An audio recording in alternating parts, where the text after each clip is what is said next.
बघा सबस्क्रिप्शनच्या ऍडजस्टमेंट पर्यंत आपण आलो होतो. सबस्क्रिप्शन नंतर आपल्याला पुढच्या ऍडजस्टमेंट बघायच्यात. त्याच्यामध्ये आता सुरुवात करूया. मिक्स ऍडजस्टमेंट आहेत बाकी सगळ्या, काही तुमच्या फायनल अकाउंट मध्ये झालेल्या असतील, काही व्हायच्यात असं.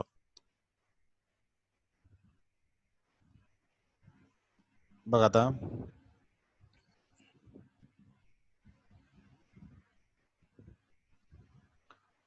आपण सुरुवात करतोय आता सेकंड ऍडजस्टमेंट पासून. पुढची ऍडजस्टमेंट आहे आपली stock of stationery. Next adjustment आहे आपली स्टॉक ऑफ स्टेशनरी. मग स्टॉक ऑफ स्टेशनरीची ऍडजस्टमेंट काय बघा. प्रश्नामध्ये आपल्याला समजा रिसिट अँड पेमेंट अकाउंट दिला असेल. रिसिट अँड पेमेंटला स्टेशनरी अकाउंट आलेला असेल या ठिकाणी 5,000. त्यानंतर खाली ऍडजस्टमेंट मध्ये असं आलं असेल ओपनिंग स्टॉक ऑफ स्टेशनरी 500 1/4/2007 म्हणजे वर्षाची सुरुवात आहे. And while at the end of the year stock of stationery 1000 म्हणजे वर्षाच्या सुरुवातीला स्टॉकचा मागच्या वर्षीचा ओपनिंग स्टॉक होता 500 रुपये आणि ह्या वर्षीचा क्लोजिंग स्टॉक आहे 1000 रुपये आणि ह्या वर्षी परत पेमेंटला जे दिसतं याचा अर्थ आपण हे नवीन खरेदी केलंय. मग या ठिकाणी स्टेशनरीची ऍडजस्टमेंट कशी असते बघा. आपल्याला 3 गोष्टी इथं क्लिअर झाल्या पाहिजे.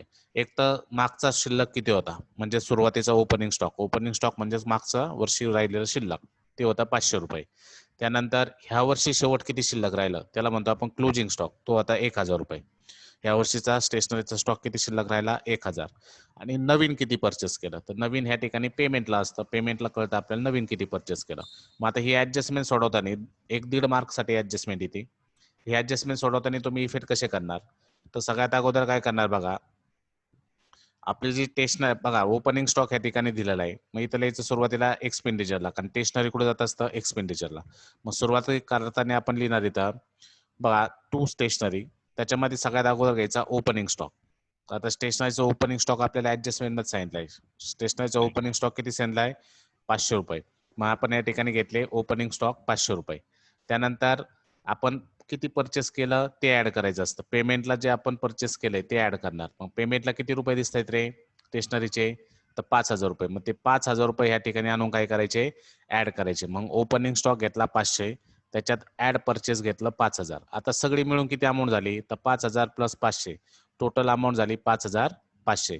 मग आता यातून शेवट काय करणार तर आपले शेवट जे शिल्लक राहिले तेवढे लेस करायचे म्हणजे आपल्याला स्टॉक ऑफ किंवा स्टेशनरी कंझ्युम किती झाली वर्षभरामध्ये ते आपल्या लक्षात येईल. मग टोटल स्टेशनरी कंझ्युम किती झाली याच्यासाठी काय करणार आपण या ठिकाणी लेस क्लोजिंग स्टॉक घेतलं कारण चालू वर्षी स्टॉक राहिला 1000. मग 5,500 रुपयाची स्टेशनरी आपल्याकडे वर्षभर होती. त्यातून आपण 1000 रुपयाची शिल्लक राहिली. मग किती खर्च झाली तो किती आपण यूज केली तर 4,500 रुपयाची आपण स्टॉक काय केला यूज केला. मग अशा पद्धतीने आपण काय केलं स्टेशनरीची ऍडजस्टमेंट मानताना हा फॉर्मॅट पूर्ण लक्षात ठेवा. सगळ्यात अगोदर ओपनिंग स्टॉक घ्यायचा. त्याच्यात ऍड नवीन काही परचेस केलं असेल तर ऍड करायचं. मग टोटल येईल. मग टोटल मधून क्लोजिंग स्टॉक काय करायचा लेस करायचा. मग क्लोजिंग स्टॉकचा आपला दुसरा इफेक्ट बघा. क्लोजिंग स्टॉकचे आपल्याला 2 इफेक्ट करायचे. दुसरा इफेक्ट जातो ऍसेटला. क्लोजिंग स्टॉकचा दुसरा इफेक्ट कुठे जातो ऍसेटला स्टॉक ऑफ स्टेशनरी म्हणून. आले लक्षात. अशा पद्धतीने आपली ही स्टॉक ऑफ स्टेशनरीची ऍडजस्टमेंट असेल. कोणाचा साऊंड चालू आहे रे बा स्टेशनरीची ऍडजस्टमेंट सोडवताना आपल्याला काय काय दिलेलं असेल त्यांनी ओपनिंग स्टॉक दिलेला असेल क्लोजिंग स्टॉक दिलेला असतो आणि परचेस दिलेला असतं. परचेस हे पेमेंटला असतं. आपण सुरुवात करताना ओपनिंग स्टॉक घ्यायचा एक्सपेंडिचरला. त्याच्यात पेमेंट साईडचं जे असेल ते ऍड करायचं परचेस म्हणून. मग टोटल स्टेशनरी आपल्याला कळली 5,500ची. मग ऍडजस्टमेंट नुसार खाली क्लोजिंग स्टॉक दिले. मग क्लोजिंग स्टॉक हा करंट इयरचा असल्यामुळे त्याचे आपण 2 इफेक्ट करणार. एक पहिला एक्सपेंडिचरला स्टेशनरी मधून लेस करायचे. मग 5,500 मधून 1,000 गेले पुढे आले 4,500 आणि 1,000 रुपये हा स्टॉक असल्यामुळं तो कुठं दाखवला जातो ऍसेटला. म्हणून asset line stock of stationery 1,000. अशा पद्धतीने पूर्ण आपली स्टॉक ऑफ स्टेशनरीची ऍडजस्टमेंट आहे. ही ऍडजस्टमेंट एक महत्वाची विचारली गेलेली आहे याच्या अगोदर बोर्डाला त्यासाठी लक्षात ठेवा. मग स्टेशनरी घेतला त्याच्यात ऍड परचेस केलं. परचेस त्याच्यानंतर जो अमाऊंट आली त्यातून क्लोजिंग स्टॉक आपण लेस केला बाहेर आला स्टॉक ऑफ स्टेशनरी. आता बघा याच्यासारख्याच काय काय असू शकतात. जसं स्टॉक ऑफ स्टेशनरी तसं स्टॉक ऑफ स्पोर्ट मटेरियलची पण ऍडजस्टमेंट येईल. जसं स्टेशनरीची ऍडजस्टमेंट होती तशीच कशी येईल स्पोर्ट मटेरियलची सुद्धा आपल्याला ऍडजस्टमेंट येते. मग स्पोर्ट मटेरियलच्या बाबतीत बघा receipt and payment account 31 March 2018. मग याच्यामध्ये आपल्याला समजा पेमेंटला दिलाय परचेस ऑफ स्पोर्ट मटेरियल 50,000 म्हणजे ही नवीन खरेदी. आणि ऍडजस्टमेंट आपल्यामध्ये सांगितलंय बघा. पहिल्या ऍडजस्टमेंट मध्ये असं सांगितलं होतं following the balance appear in the book of 1/4/2008 building fund, आता हे सगळे ओपनिंग बॅलन्स आहे, म्हणजे मागच्या वर्षीचे जे ऍसेटला किंवा लायबिलिटीला बॅलन्स असतात ते बॅलन्स इथं आपल्याला ऍडजस्टमेंट मध्ये दिले. जुनी बॅलन्स शीट तयार न करता त्यांनी काय केलं, फक्त त्यांचे बॅलन्स आपल्याला या ठिकाणी दिले. मग आता हे जे ओपनिंग बॅलन्स आहे मागच्या वर्षीच्या बॅलन्स शीटचे, जसं बिल्डिंग पुढे होते 47,000, बँक ओव्हरड्राफ्ट लायबिलिटीला असतं त्याच्या पुढे 32 होते, लँड अँड बिल्डिंग ऍसेटला असतं पण 1,50,000, स्पोर्ट मटेरियल 30,000. मग हा मागच्या वर्षीचा स्पोर्ट मटेरियल आहे. स्पोर्ट मटेरियल किती आहे मागच्या वर्षीचं 30,000 आहे. आले लक्षात. मग या ठिकाणी आपण काय काय केलं बघा, तर आपल्याला स्पोर्ट मटेरियलचा मागच्या वर्षीचा क्लोजिंग बॅलन्स म्हणजे चालू वर्षी तो ओपनिंग होणार, म्हणून इथं आपल्याला ओपनिंग बॅलन्स दिलाय स्पोर्ट मटेरियलचा 30,000.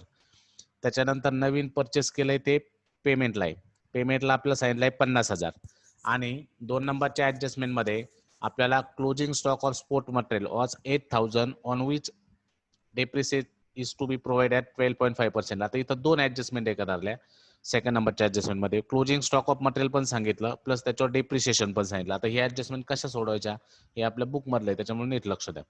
बघा, आपण इन्कम एक्सपेंडिचर दाखवून घेतला, बॅलन्स शीट घेतलं, जसं मग स्टॉक ऑफ स्टेशनरीचं दाखवलं सेम त्याच प्रोसेसने जायचं. पहिलं घ्यायचं आता एक्सपेंडिचरला to sport material consume opening stock, सगळ्यात अगोदर काय घ्यायचा असतो ओपनिंग स्टॉक. मग ओपनिंग स्टॉक इथं बघा ओपनिंग बॅलन्स आपल्याला दिलेले 1 नंबरच्या ऍडजस्टमेंट मध्ये. तो ओपनिंग स्पोर्ट मटेरियलचा बॅलन्स किती दिलाय 1/4/2008 म्हणजे ओपनिंग बॅलन्स तो आपल्याला दिलाय 30,000, म्हणून इथं घेतलं ओपनिंग स्टॉक 30,000.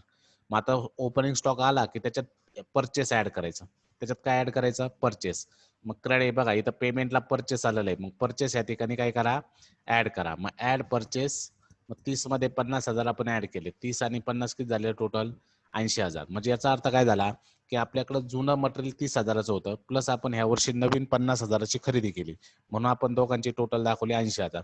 म्हणजे 80,000 मटेरियल आपल्याकडे अवेलेबल होतं. त्यातलं आता त्यांनी 2 नंबरच्या ऍडजस्टमेंट मध्ये स्टॉक सांगितलाय बघा क्लोजिंग स्टॉक. मग क्लोजिंग स्टॉक हे सगळ्यात शेवट काय करायचं याच्यातून लेस करायचा. मग 80,000 मधून 8,000 लेस होणार, 80 मधून 8 गेले बाहेर आले 72,000.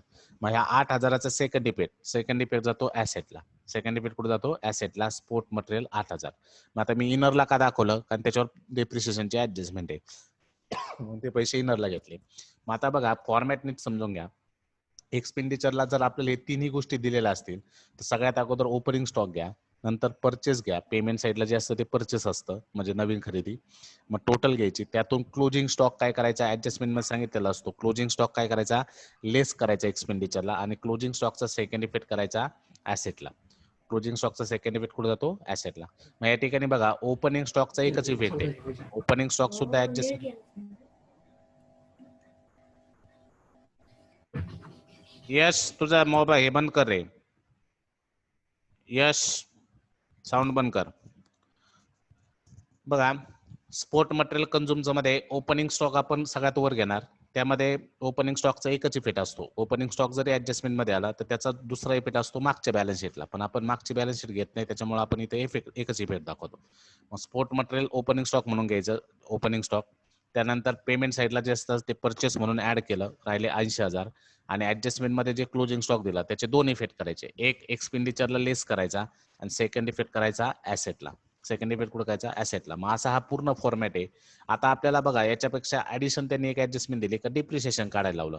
मग हा जो क्लोजिंग स्टॉक आलाय ना ऍसेटला त्याच्यावर डिप्रिसिएशन घ्यायचं. किती टक्के डिप्रिसिएशन सांगितलंय 2 नंबर ऍडजस्टमेंट मध्ये बघा, which a depreciate is to be provided at 12.5%. 8,000 वर 12% काढा 12.5, 8,000 वर 12.5% 1,000. मग डेप्रिसिएशन आपण फायनल अकाउंट मध्ये शिकलोय, ऍसेटला काय करतो आपण लेस आणि सेकंड इफेक्ट करतो प्रॉफिट अँड लॉसच्या डेबिटला. मग या ठिकाणी बघा जो क्लोजिंग बॅलन्स आला त्याच्यावर आपण काय केलं डिप्रिसिएशन घेतलं. कशावर घेतलं क्लोजिंग बॅलन्सवर. ऍसेटला जो क्लोजिंग बॅलन्स येईल त्याच्यावर आपण डिप्रिसिएशन घेतलं 12.5%, तो आला 1,000.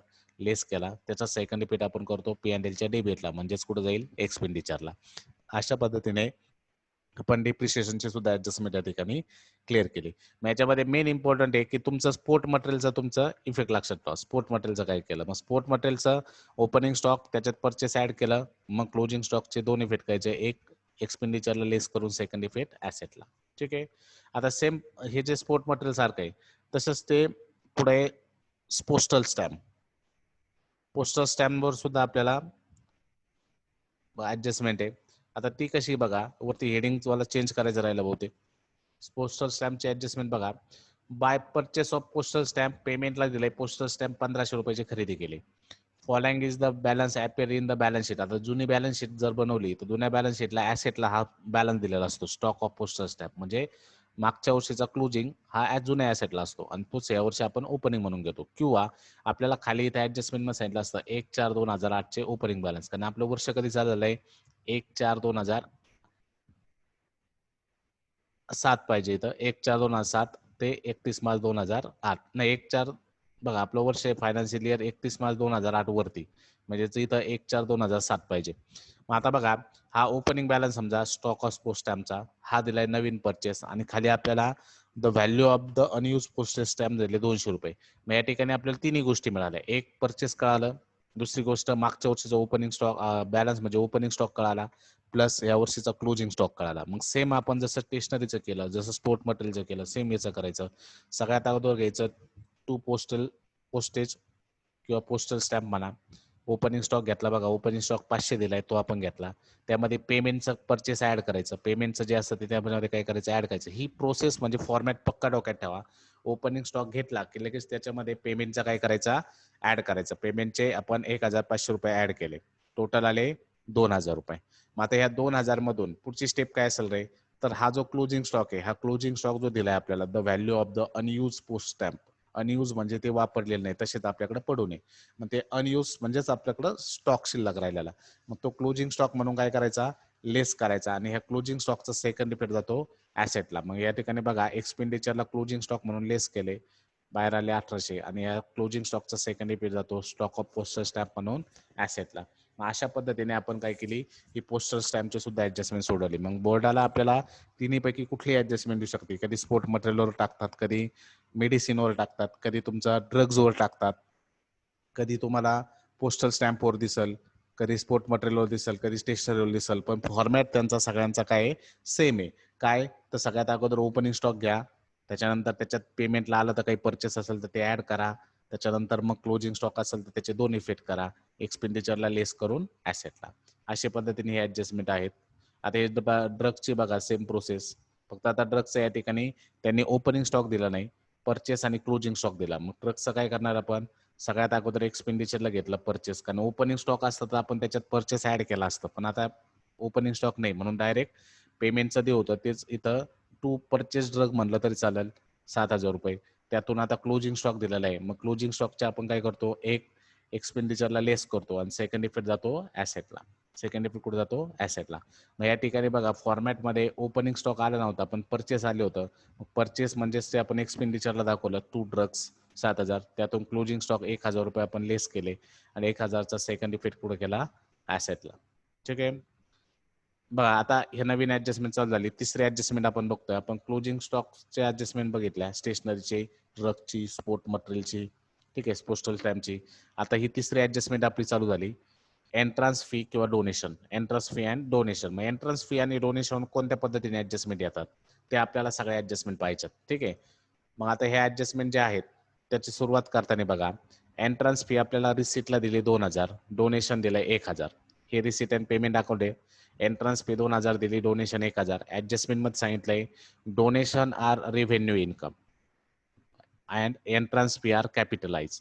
आणि आपल्याला कॅपिटल फंड म्हणजे कॅपिटल अकाउंट दिलेलं आहे 10,000. आता ही कशी सोडवायची नाही बघा, आपल्याला या ठिकाणी एंट्रन्स फी आणि डोनेशन विषयी त्यांनी माहिती सांगितली. मी सांगितलंय एंट्रन्स फी आणि डोनेशन दोन्हीकडे येऊ शकतात, कधी इन्कमला येतं कधी लॅबिलिटीला येतं. मग हे ऍडजस्टमेंटवर डिपेंड असतं ते कुठं मांडायचं, इन्कमला मांडायचं की लॅबिलिटीला मांडायचं.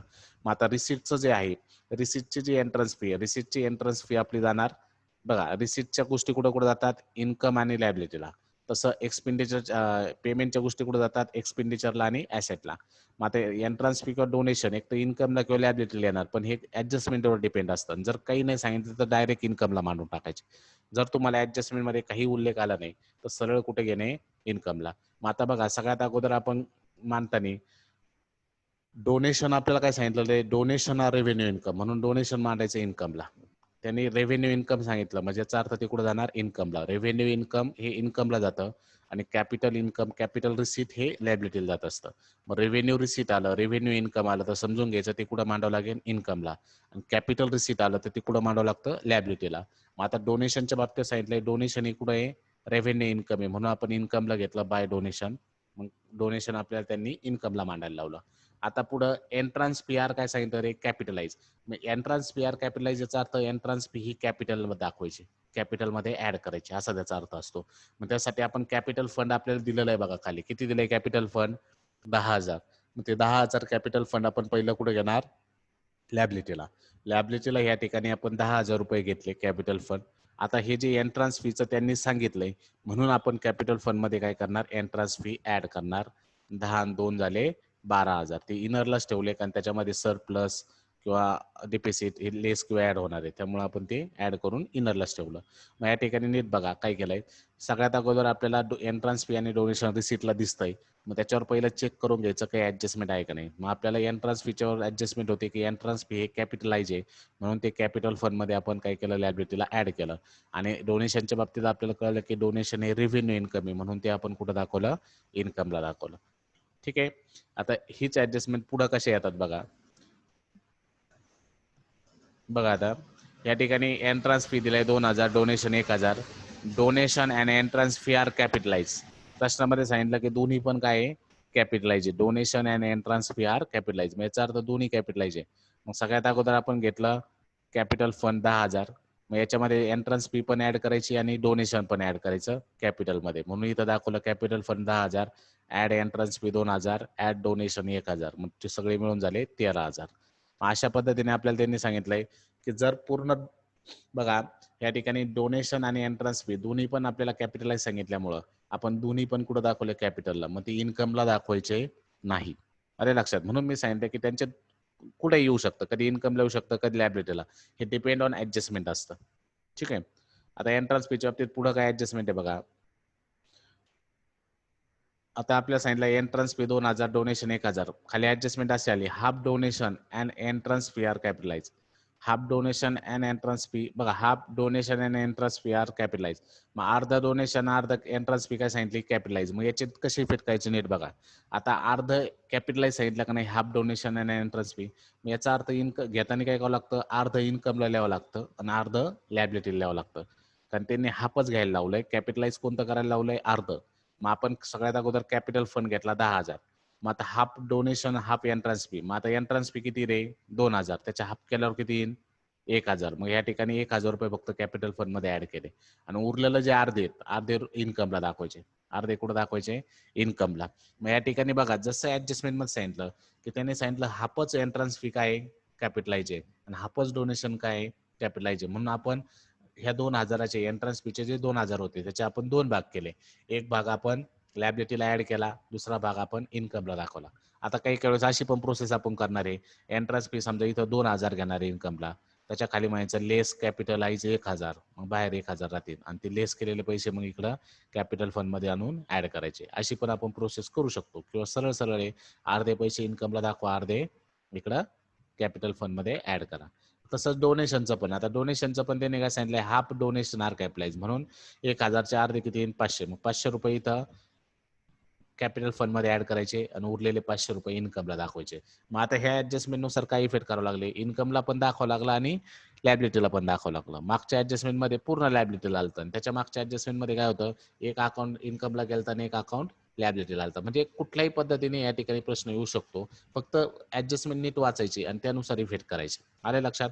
मग एंट्रन्स फी आणि डोनेशनच्या बाबतीत तुमची जागा फिक्स नसते, ती ऍडजस्टमेंटवर डिपेंड असते. जर काही नाही सांगितलं तर मग फिक्स कुणा मांडायचं, इन्कमला. ठीक आहे.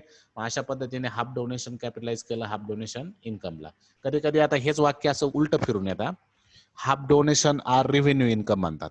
Half donation and entrance fee are revenue income. मग रेव्हेन्यू इन्कम म्हणल्याचा अर्थ काय, अर्ध इन्कमला ठेवा आणि उरलेला अर्ध कॅपिटलला नाही. आता इथं अर्ध कॅपिटलाइज म्हणले म्हणून आपण कॅपिटलमध्ये ऍड केलं, उरलेला अर्ध इन्कमला. मग तसं तिने इथं कॅपिटलाइज शब्दाऐवजी जर रेव्हेन्यू इन्कम टाकला तरी पण काय समजायचं, अर्ध रेव्हेन्यूला, अर्ध उरलेलं मग कॅपिटलला, कॅपिटल फंड मध्ये ऍड होणार असं. ठीक आहे. आता नेक्स्ट बघा, याच्यावर भरपूर पद्धतीने वेगवेगळे ऍडजस्टमेंट आहे. आता इथं कसं आलं बघा, जसं 1 नंबरच्या ऍडजस्टमेंट मध्ये पाहिलं होतं आपण, एंट्रन्स फी 2,000 अँड डोनेशन 1,000. आता इथं काय सांगितलंय, half donation and full amount entrance fee capitalise. मग डोनेशनच्या बाबतीत फक्त अर्धे घ्यायचे, तसं एंट्रन्स फी पूर्णच्या पूर्ण काय सांगितले, कॅपिटलाइज. मग याची इफेक्ट कसे करणार, तर सगळ्यात अगोदर कॅपिटल फंड घेतलं. आता एंट्रन्स फी पूर्ण कॅपिटलाइज सांगितली का नाही, म्हणून पूर्ण एंट्रन्स फी 2च्या 2,000 कुठे ऍड केले कॅपिटल फंड मध्ये, म्हणून त्याचा एकच इफेक्ट आला. आता या ठिकाणी आपल्याला फक्त हाफ कोणाचं करायला लावलं रे, डोनेशनचं, म्हणून डोनेशनचे दोन इफेक्ट येणार, एक कॅपिटल फंड मध्ये ऍड आणि दुसरा इन्कमला जाणार. तसं एंट्रन्स फीच्या बाबतीत त्यांनी क्लिअर कट उल्लेख केला की एंट्रन्स फी पूर्ण फुल अमाऊंट ऑफ एंट्रन्स फी काय कॅपिटलाइज, म्हणून ती पूर्णच्या पूर्ण अमाऊंट कुठे दाखवणार आपण, कॅपिटल फंड किंवा लायबिलिटीला ऍड केला. ठीक आहे.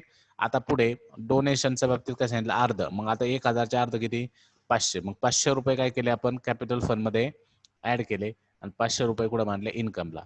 हे ऍडजस्टमेंट जे आहेत ते मी का वारंवार सांगतो किंवा का सगळ्या दाखवू राहिलो, कारण बऱ्याचशा वेळेस काय होतं, ज्यावेळेस आपण प्रॉब्लेम चालू करतो त्यावेळेस तुमच्या मागच्या गणितामध्ये डोनेशन तुम्ही इन्कमला मांडलं असेल, मी नवीन प्रॉब्लेम घेतला का त्याच्यामध्ये डोनेशन लायबिलिटीला जाणार, त्याच्या पुढचा प्रॉब्लेम घेतला का त्याच्यामध्ये कधी लायबिलिटीला कधी इन्कमला, तुम्ही म्हणता ऍडजस्टमेंट काय चालली लक्षात येत नाही. आपला फायनल अकाउंटच्या ऍडजस्टमेंट कशा होत्या, depreciation same effect, outstanding same effect, prepaid same effect, कुठली ऍडजस्टमेंट घेतली सेम इफेक्ट, त्याच्यात चेंज नव्हता. तसं नॉट फॉर प्रॉफिट कन्सर्न मध्ये प्रॉब्लेम काय की तुमचा प्रश्नामध्ये त्यांनी थोडी सुद्धा चेंजेस केले तर तुमचे इफेक्ट चेंज होतात. जसं सबस्क्रिप्शनच्या बाबतीत मी तुम्हाला बऱ्याचशा ऍडजस्टमेंट दाखवल्या, काय ऍडजस्टमेंट कशी चेंज होती, काय त्यांनी दिलं त्याच्यानुसार तुम्हाला काय करावं लागतं, इफेक्ट चेंज होतात. कधी कधी ऍडजस्टमेंटचे एकच इफेक्ट करावा लागतो जर प्रिव्हियस इयरचा असेल तर, कधी कधी ऍडजस्टमेंटचे तुम्हाला 2-2, 3-3 इफेक्ट करावं लागतात. मग हे कशावर डिपेंड असतं, ऍडजस्टमेंटवर. म्हणून नॉट फॉर प्रॉफिट कन्सर्न मुलांना अवघड वाटतं. मग आपल्याला तीच नस पकडायची. सगळ्यात महत्त्वाचे आपल्याला सगळ्या ऍडजस्टमेंट अगोदर क्लिअर करण्यामागा तोच उद्देश आहे की तुम्हाला कळलं पाहिजे की याची जागा फिक्स नसतात. हे कशावर डिपेंड असतं तर तुमच्या ऍडजस्टमेंटवर डिपेंड आहे. मग तुम्हालाही लक्षात ठेवायला येईल. आता मी काय करणार, जेवढे आपले लेक्चर झाले थेरॉटिकल आजपर्यंत ते सगळे मी तुम्हाला ग्रुपला टाकून देणार आहे आज. ग्रुपला आल्यानंतर तुमचं काम आहे, जोपर्यंत नॉट फॉर प्रॉफिट कन्सर्न चालू आहे किंवा पहिले 8 दिवस तुम्हाला कंटिन्यू रोज सगळे लेक्चर बघायचे. भलं ते फॉरवर्ड करीत बघा, जे इम्पॉर्टंट तुम्हाला जेवढं समजलंय तेवढं फॉरवर्ड करून, जे नाही समजलं त्याच्यावर फोकस करा. पण ह्या सगळे जे इफेक्ट आहेत, जे लेक्चर्स आहेत ते सगळे तुम्हाला बघावं लागेल. आले लक्षात, तर तुमचं ते वारंवार बघून बघून बघून ते ऍडजस्टमेंट क्लिअर होणार आहे, कन्फ्युजन दूर होत चालेल. ठीक आहे. मग आता बघा आपण कुठपर्यंत आलतो, डोनेशन पर्यंत. डोनेशनचं काय केलं आपण, अर्ध डोनेशन आपल्याला सांगितलंय कॅपिटलाइज आहे म्हणून अर्ध ऍड केलं आणि अर्ध काय सांगितलं त्यांनी इन्कमला घ्या, म्हणून या ठिकाणी अर्धा आपण कुठे घेतलं इन्कमला. मग डोनेशनचे आपण दोन इफेक्ट केले, एक कॅपिटल फंड मध्ये आणि दुसरा इन्कमला. अशा पद्धतीने आपले इफेक्ट असतील. ठीक आहे. तर मग कधी कसंही प्रॉब्लेम येऊ शकतो, कधी असंही उलट येऊ शकतं, half entrance fee are capitalise and full donation are capitalise, असं पण होऊ शकतं. मग अशा वेळेस पूर्ण डोनेशन घ्यावं लागेल, अर्धा एंट्रन्स फीचं डबल हे करावं लागेल. ठीक आहे. जशी ऍडजस्टमेंट येईल तशी त्या पद्धतीने आपल्याला सोडत चालू लागते. आता आणखी काय सांगितलंय बघा, एंट्रन्स फीच्या बाबतीत अशी पण एक ऍडजस्टमेंट आहे. आता हाफ शब्द आतापर्यंत येत होता का नाही, हाफ ऐवजी ते 50% म्हणतील, 60% म्हणतील, 1/6% म्हणतील, 1/5% म्हणतील, कुठलाही शब्द काही टाकतात. आता जसं आता पण हाफ एंट्रन्स फी येत होतं, आता त्याच्यावर त्यांनी काय टाकलं 50%, म्हणजे मिनिंग काय, अर्थ. त्याच्यानंतर 60% आलं तर मग याचे 60% काढावं लागतील, ते 60%चा हिशोब करायचा.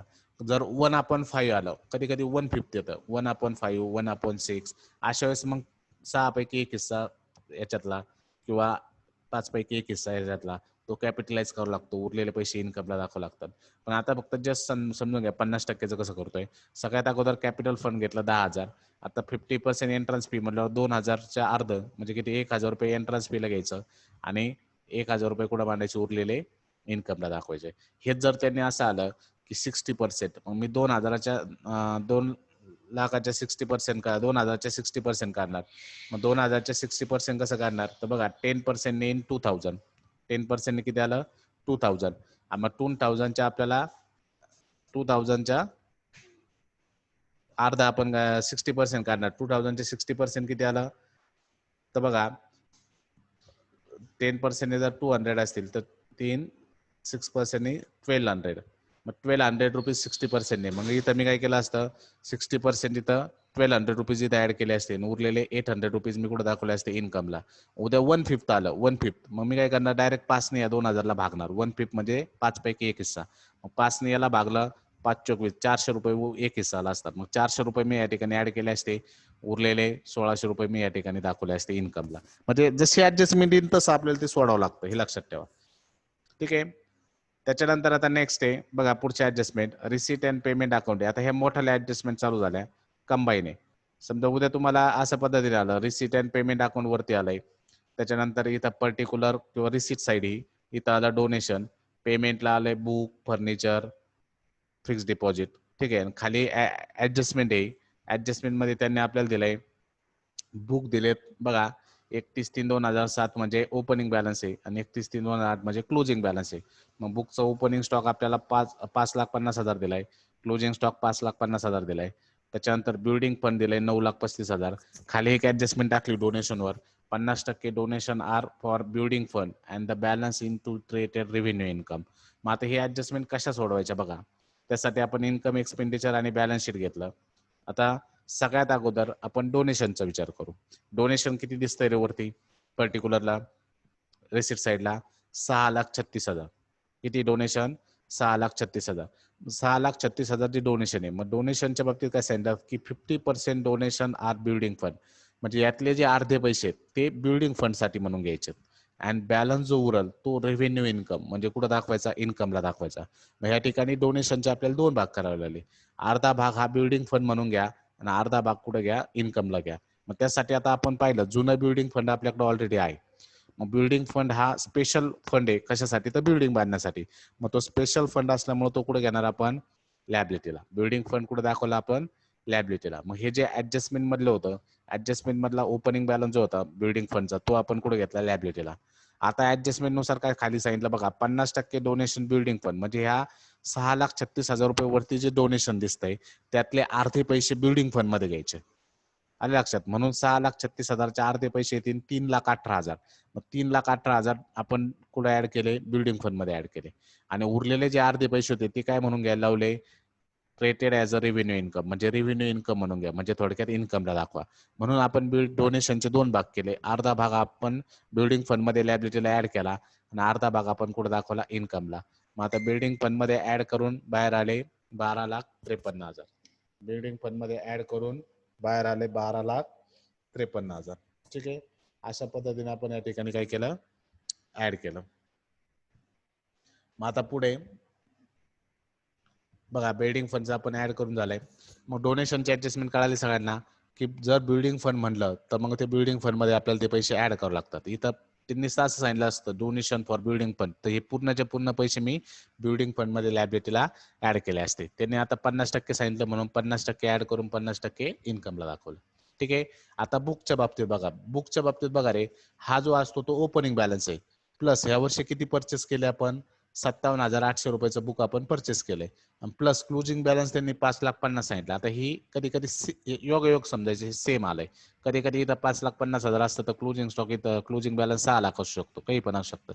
पण आपण सोडवणार कशी? प्रोसेस कशी असते ती नीट समजून घ्या. सगळ्यात अगोदर बघा, ओपनिंग स्टॉक घ्यायचा. जसं आपण तिकडं ड्रग्ससाठी वापरलं, स्टेशनरीसाठी प्रोसेस वापरली, सेम प्रोसेस इथं वापरायची. फक्त ही ऍसेटला करायची प्रोसेस. कुठं करणार? ऍसेटला. मग बुक ही ऍसेट असल्यामुळं ओपनिंग स्टॉक पहिला घ्यायचा. मग 31/3/2007 म्हणजे ओपनिंग स्टॉक. ओपनिंग स्टॉक घेतला आपण बुकचा 5,50,000.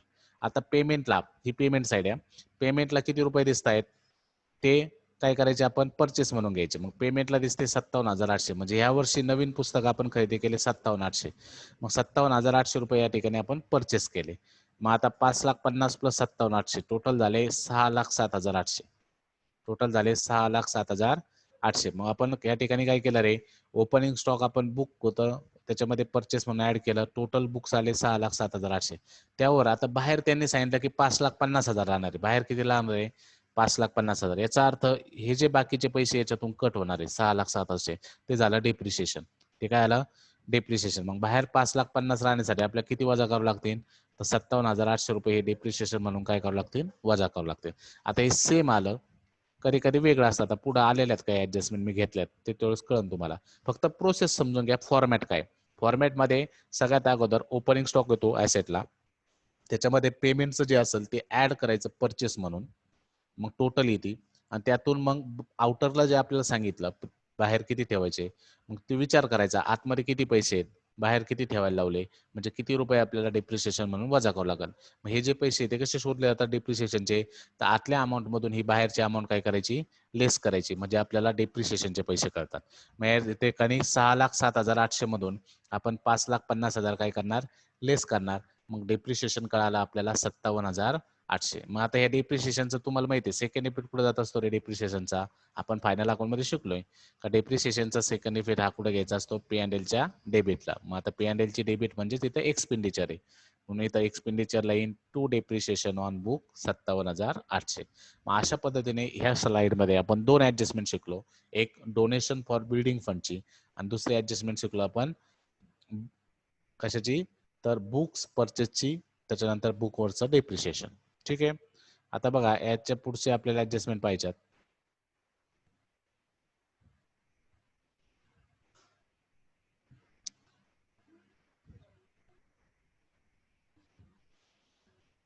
बर आता या ठिकाणी आपल्याला बघा फर्निचर दिलंय, फर्निचर किती रे 45,000. फर्निचर इथं पण 2,15,000 2,00,000 म्हणजे जसं माग बुकचं होतं सेम ती प्रोसेस. आता ह्या अशा ऍडजस्टमेंट आल्यानंतर कसं सोडवायचं, तर मी सांगितलं सगळ्यात अगोदर ओपनिंग बॅलन्स घ्यायचा. ओपनिंग बॅलन्स किती फर्निचरचा 2,15,000 तो घ्यायचा ऍसेटला. ऍसेटला फर्निचर घेतलं 2,15,000. त्यामध्ये पेमेंटचं ऍड करायचं. पेमेंटचं जे असतं ते काय करायचं परचेस म्हणून ऍड करा. वरती पेमेंट दिलाय बघा रिसिट अँड पेमेंट अकाउंट, ही बाजू पेमेंट आहे ही रिसिट आहे, तिला बदलायचं राहिले. मग आता या ठिकाणी बघा पेमेंटला ऍड करा परचेस 45,000. मग पेमेंटचं जे 45,000 रुपये ते परचेस म्हणून आपण ऍड केले. मग 2,15,000 मध्ये 45 ऍड झाले, किती आले रे 2,60,000. मग आता त्यांनी वरती बघा इथं क्लोजिंग बॅलन्स किती दिलाय 2,00,000 म्हणजे बाहेर 2,00,000 राहिले पाहिजे. बाहेर किती राहिले पाहिजे 2,00,000. मग किती रुपये डेप्रिसिएशन म्हणून लेस करावं लागेल, तर 60,000 रुपये डेप्रिसिएशन म्हणून काय करायचे लेस करायचे. आणि या 60,000चा सेकंड इफेक्ट कुठे जाणार आहे या ठिकाणी पी अँड एलच्या डेबिटला. सेकंड इफेक्ट कुठे गेला प्रॉफिट अँड लॉसच्या डेबिटला. मग अशा पद्धतीने आपण काय केलं फर्निचरची ऍडजस्टमेंट क्लिअर केली. काय केलं सगळ्यात अगोदर ओपनिंग स्टॉक घेतला 2,15,000. त्याच्यानंतर आपल्याला पेमेंट साईडचं जे असेल ते ऍड परचेस म्हणून घ्यायचं. त्याच्यानंतर जी टोटल येईल त्याच्यानुसार विचार करा. क्लोजिंगला सांगितले त्यांनी 2,00,000, याचा अर्थ आपल्याला डेप्रिशिएशन म्हणून 60,000 रुपये काय करावं लागतील लेस करावं लागतील. या 60,000चा सेकंड इफेक्ट कुठे केला आपण एक्सपेंडिचरला. आता नेक्स्ट पुढं फिक्स डिपॉझिट. पुढं काय आलंय फिक्स डिपॉझिट. मग आता फिक्स डिपॉझिटचा बघा ओपनिंग बॅलन्स आहे 8,00,000 आणि वरती पेमेंटला दिसतंय आपण 7,50,000 रुपये आणखीन फिक्स डिपॉझिट केलंय. मग जुने फिक्स डिपॉझिट घेतले आपण 8,00,000, त्याच्यात हे नवीन जे आपण आणखीन फिक्स डिपॉझिट मध्ये पैसे टाकले ते ऍड परचेस म्हणून ऍड करा आणि बाहेर येतील 15,50,000. मग अशा पद्धतीने फिक्स डिपॉझिटची पण आपण ऍडजस्टमेंट या ठिकाणी क्लिअर केली. ओपनिंग बॅलन्स घेणे आणि त्यात पेमेंटचं जे असेल ते ऍड करणे, मग तिची टोटल बाहेर आली. ठीक आहे. मग फर्निचरची बुक्सची कधी कधी बिल्डिंगची ऍडजस्टमेंट जशी येते कधी मशिनरीची येऊ शकते. जशा ऍडजस्टमेंट येते त्या सेम. आता हे एक एक पॅटर्न मी दाखवतोय ते फक्त काय करू शकतात अकाउंट चेंज करू शकतात त्या ठिकाणी. आता बघा पुढे रिसिट अँड पेमेंट अकाउंटला आता ही नवीन ऍडजस्टमेंट आहे सेल ऑफ फर्निचरची. ही महत्वाची ऍडजस्टमेंट आहे, ही आपल्याला येणार आहे बघा. आणि खाली फर्निचर अकाउंट दिलाय बघा 32,000. आता प्रोसेस काय करणार आहे परत इथं सांगितलंय पुढे दोन ऍडजस्टमेंट आहे. Neglect depreciation on the part of furniture sold during the year. म्हणजे जी फर्निचर तुम्ही विकलं त्याच्यावरचं डिप्रिशिएशन विचारात घेऊ नका. But the depreciation remaining furniture 1,400. मग उरलेलं जे काही फर्निचर असेल विकल्यानंतर जे फर्निचर उरण त्याच्यावर 1,400 रुपये डिप्रिशिएशन तुम्ही डायरेक्ट घ्या असं त्यांनी आपल्याला सांगितलंय. मग आता ही डिप्रिशिएशनची फर्निचरची ऍडजस्टमेंट कशी सोडवायची नीट लक्षात घ्या. आता इथं कुठल्या कुठल्या गोष्टी महत्वाच्या असतात किंवा कोणत्या कोणत्या गोष्टी लक्षात घ्यायच्या, तर सगळ्यात अगोदर बघा पर्टिक्युलर मध्ये पेमेंटला या ठिकाणी फर्निचर विकलंय रिसिटला रिसिटला पैसे आले फर्निचर विकून. मग त्यांनी सांगितलं की to sale of furniture. Furniture sale करून त्यांना 12,000 रुपये मिळाले. किती रुपये मिळाले 12,000. पण त्यांनी कंसात काहीतरी इन्फॉर्मेशन सांगितली. काय सांगितले रे ब्रॅकेटमध्ये इन्फॉर्मेशन की बुक व्हॅल्यू ऑफ रुपीज 18,000. मग त्यांनी सांगितलं ही काही जी फर्निचर आहे त्या फर्निचरची बुक व्हॅल्यू ही 18,000 होती. म्हणजे 18,000चं ते फर्निचर होतं. पण विकून त्यांना सध्या पैसे किती दिसू राहिले रिसिटला 12,000 रुपये त्यांच्या हातात आले असं दिसतंय. आले लक्षात. मग या ठिकाणी दोन गोष्टी लक्षात घ्या. इथं फर्निचरचं आपण सेल केलं 12,000चं फर्निचर, पण त्याची मूळ किंमत होती 18,000. कळलं इथपर्यंत. आता वर्षाच्या सुरुवातीला जर तुम्ही बघितलं ऍडजस्टमेंट मध्ये तर वर्षाच्या सुरुवातीला आपल्याकडे टोटल फर्निचर 32,000 होतं. किती होतं 32,000. मग या ठिकाणी आपण काय काय गोष्टी क्लिअर केल्या, तर फर्निचर टोटल होतं 32,000चं. ह्या 32 पैकी त्यांनी किती विकलं रे 18,000चं फर्निचर विकलं. आणि 18,000चं फर्निचर केवढ्याला विकलं तर 12,000ला विकलं. म्हणजे थोडक्यात पैसे आपल्याकडे 12,000 आले. मग आता या ठिकाणी फर्निचरची ऍडजस्टमेंट याला आपण म्हणतो सेल ऑफ फर्निचर किंवा सेल ऑफ ऍसेटची ऍडजस्टमेंट. सेल ऑफ ऍसेटची ऍडजस्टमेंट कशी करायची असते, तर सगळ्यात अगोदर रिसिटला आपण पाहायचं आपल्याला प्रॉफिट झाला का लॉस झाला. त्याचा एक इफेक्ट आपल्याला करायचा असतो. आणि दुसरा इफेक्ट करायचा असतो ॲसेटमध्ये फर्निचर मधून ते पैसे विकलेले असेल तेवढे लेस करायचे असतात. मग आता कोणतं मांडायचं, कसं मांडायचं ते आपण समजून घेऊ. आता सगळ्यात अगोदर बघा, ॲसेटला फर्निचर घ्यायचं, ओपनिंग बॅलन्स. फर्निचरचं ओपनिंग बॅलन्स किती आहे? 32,000. वर्षाच्या सुरुवातीला आपल्याकडे फर्निचर होतं 32,000चं. मग या ठिकाणी बघा, फर्निचर आपण घेतलं 32,000. फर्निचर किती घेतलं आपण? 32,000. 32,000चं फर्निचर या ठिकाणी आपण घेतलंय. मग आता 32,000चं फर्निचर घेतल्यानंतर आपण बघितलं की किती रुपयाचं फर्निचर आपण विकलं? 18,000चं फर्निचर हे 12,000 रुपयाला विकलंय. बघा रिसिप्टला दिसतंय आपल्याला 18,000चं फर्निचर हे केवढ्याला विकलं आपण? 12,000ला. मग 18चं फर्निचर जर 12,000ला विकलं तर प्रॉफिट झाला का लॉस? ते आपल्याला ठरवायचं. आणि जर प्रॉफिट झाला असेल, बघा, जर प्रॉफिट झाला असेल तर त्याचा इफेक्ट इन्कमला जायला पाहिजे. आणि जर लॉस झाला असेल तर त्याचा इफेक्ट कुठे यायला पाहिजे? एक्सपेंडिचरला. मग आत्ताच्या एक्झाम्पलमध्ये जर आपण विचार केला तर ह्या ठिकाणी आपण 18,000चं जे फर्निचर आहे ते 18,000चं फर्निचर 12,000ला विकलं. म्हणजे याचा अर्थ आपला काय झाला रे? लॉस झाला. मग लॉसचे दोन इफेक्ट बघा, लॉस झाल्यामुळं तो इफेक्ट जातो एक्सपेंडिचरला. एक्सपेंडिचरला यायचं to loss on sale of furniture 6,000. किती रुपये लॉस झाला ती अमाऊंट इथं लिहायची. मग आता 18,000चं फर्निचर जर 12,000ला विकलं तर 6,000 रुपये आम्हाला कमी मिळाले, म्हणजे तो लॉस आहे. मग या ठिकाणी पहिला इफेक्ट करायचा 6,000ला. मग ही ऍडजस्टमेंट कशी सोडवायची? तर या ठिकाणी आपल्याला लगेच कळतं आपला प्रॉफिट आहे का लॉस आहे. मग जेवढा रुपये लॉस झाला, जसं 18,000चं फर्निचर 12,000ला विकलं, 6,000 रुपये लॉस झाला. मग जेवढा रुपयाचा लॉस आहे तो लॉस कुठं दाखवायचा? एक्सपेंडिचरच्या डेबिटला. आलं लक्षात? उद्या समजा उलटं झालं असतं, 18,000चं फर्निचर मी 25,000ला विकलं असतं, मग त्या ठिकाणी मला 7,000 प्रॉफिट झाला असता. मग मी हे 7 इथं लिहिलं असतं, by profit on sale of furniture 7,000 रुपये. आले लक्षात? मग तुम्हाला जर बघा पहिली इफेक्ट काय करायचा, तर तशी ऍडजस्टमेंट जर दिसली त्या रिसिप्टला तर सगळ्यात अगोदर प्रॉफिट झाला का लॉस झाला त्याचा इफेक्ट करायचा. मग एक तर लॉस असेल तर एक्सपेंडिचरला करा, प्रॉफिट असेल तर इन्कमला करा. मग ह्या आत्ताच्या याच्यामध्ये आपल्याला लॉस आहे म्हणून एक्सपेंडिचरला घेतलं, to loss on sale of furniture. आता सेकंड इफेक्ट, किती रुपयाचं फर्निचर विकलं? तर 18,000चं. ते फर्निचर तुम्ही काय करायचं, ह्या ठिकाणी ऍसेटला लेस करायचं. मग आपलं जुनं फर्निचर आपण टोटल अमाऊंट घेतली होती 32,000, त्यातून विकलेलं जे फर्निचर आहे ते 18,000 मायनस केले, किती उरले? 14,000. मग ह्या ऍडजस्टमेंटचे दोन इफेक्ट कळाले सगळ्यांना, की जर अशा पद्धतीने ऍडजस्टमेंट आली तर याचे दोन इफेक्ट काय करायचे? तर आतली अमाऊंट ही आपली नेहमी बुक व्हॅल्यू असते, त्याचा कम्पेअर तुम्ही बाहेरच्या अमाऊंटशी करा. जर आतली बाजू मोठी असेल त्याचा अर्थ तुम्हाला लॉस झाला आणि आतली बाजू कमी असेल त्याचा अर्थ तुम्हाला प्रॉफिट झाला. कारण ही आपली मूळ किंमत असते, विकलेली किंमत आपण बाहेर असते. मग 18,000चं फर्निचर 12,000ला विकलं, 6,000 रुपये लॉस झाल्यामुळं एक इफेक्ट केला मी एक्सपेंडिचरला, आणि दुसरा ह्या 18,000चा इफेक्ट करायचा, आतली अमाऊंट नेहमी ऍसेटला लेस करायचे.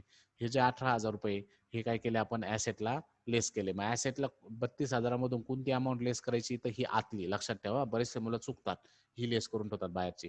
तर आउटरचा फक्त बॅलन्स कशासाठी विचारात घ्यायचा, की प्रॉफिट झाला का लॉस झाला त्याच्यासाठी फक्त ते 12,000चा हिशोब आहे.